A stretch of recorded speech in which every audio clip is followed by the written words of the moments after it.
បន្ទាប់ពីរបួសដៃមិនបានឡើងប្រកួតហើយអ្នករិះគន់ថាលោកជាមនុស្សរមើលគុណលោកគ្រូឡាវសំណាងបានដាក់ចាំទៅវិញបែបនេះ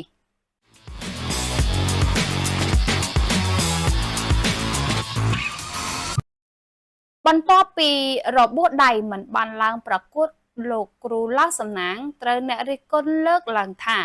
ពួកអានេះមុជមិនជ្រៅទៅមិនឆ្ងាយទេ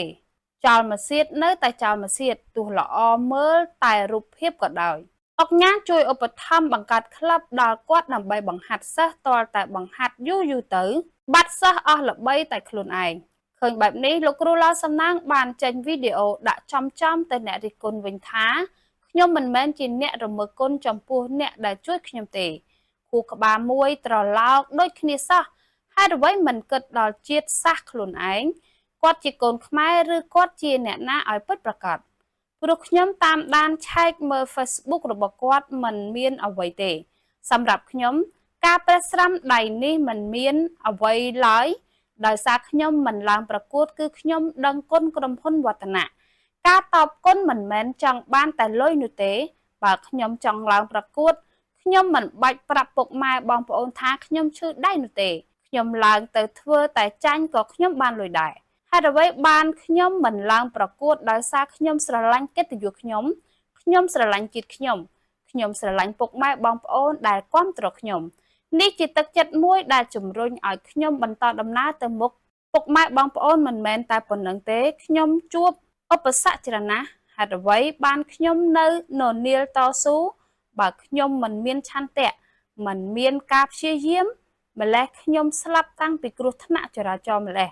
តែខ្ញុំនៅតែអាចឡើងប្រកួតបានវ័យខ្ញុំ46ឆ្នាំហើយពុកម៉ែបងប្អូនបើគាត់នៅតែជន់ពន្លិចបែបនេះខ្ញុំមិនដឹងថាគាត់ជាកូនខ្មែរឬជាអ្នកណាទេអញ្ចឹងខ្ញុំមិនរំលឹកគុណទេការតស៊ូរបស់ខ្ញុំនៅតែមានកម្លាំងខ្ញុំនៅមានសមត្ថភាពហើយនៅមានអ្នកគ្រប់គ្រងពីពុកម៉ែបងប្អូនដែលជ្រោមជ្រែងខ្ញុំនៅយកកម្លាំងនិងពេលវេលាឡើងប្រកួតបាន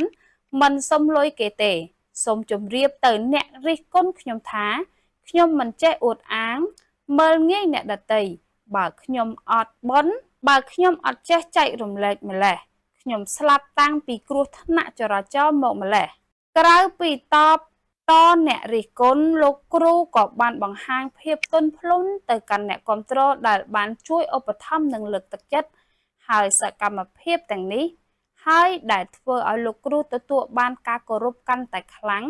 ព្រោះលោកបង្ហាញថាទោះស្ថិតក្នុងស្ថានភាពលំបាកបំផុតក៏លោកនៅតែមានជំហររឹងមាំ